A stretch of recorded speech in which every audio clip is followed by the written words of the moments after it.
Bonjour, nous sommes ici aujourd'hui au niveau du village de Mbelendok pour rencontrer l'union des groupements de femmes au niveau de Gossas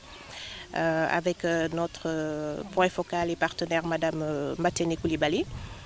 Donc l'objectif de cette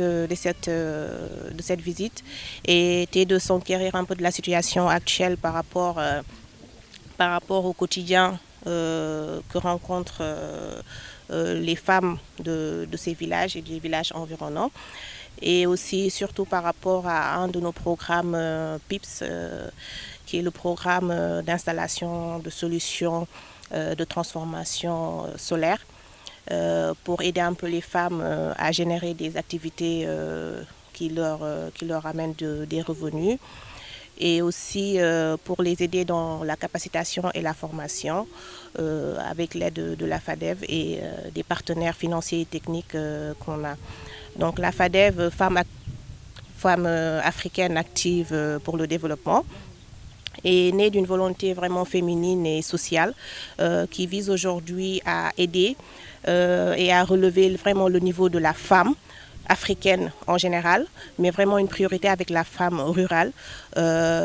pour vraiment lui donner la place qu'elle mérite, et surtout aider à son développement inclusif, et aider surtout aussi à son autonomisation au niveau des activités. Donc c'était l'objet de notre visite, qui était une première, et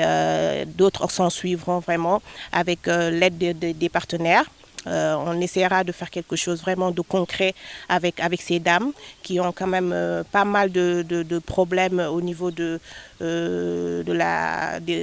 pénibilité, au niveau de l'accès au solaire, parce que y a la nuit, il y a des soucis quand même au niveau de l'éclairage, parce que le courant n'arrive pas jusqu'ici. Au niveau aussi des moulins, parce qu'elles font des kilomètres et des kilomètres pour chercher par exemple à moudre leur mil. Les enfants font des kilomètres vraiment dans d'autres villages, parce qu'il y a l'absence d'école. Et il y a beaucoup de villages environnement, il y a beaucoup d'enfants qui sont là, qui font par exemple 6 km ou 12 km par jour pour un enfant. Je pense que vraiment c'est quelque chose de très, très, très, très désolant. Et nous essayerons quand même, avec les moyens qu'on a, d'essayer de solutionner ce problème avec quand même les partenaires, en essayant de les installer quand même des cantines solaires, des cantines alimentaires ou des écoles, avec les partenaires qui vont vraiment vouloir nous aider, parce que ça part vraiment dans une initiative sociale et d'entraide et vraiment de développement durable. Voilà.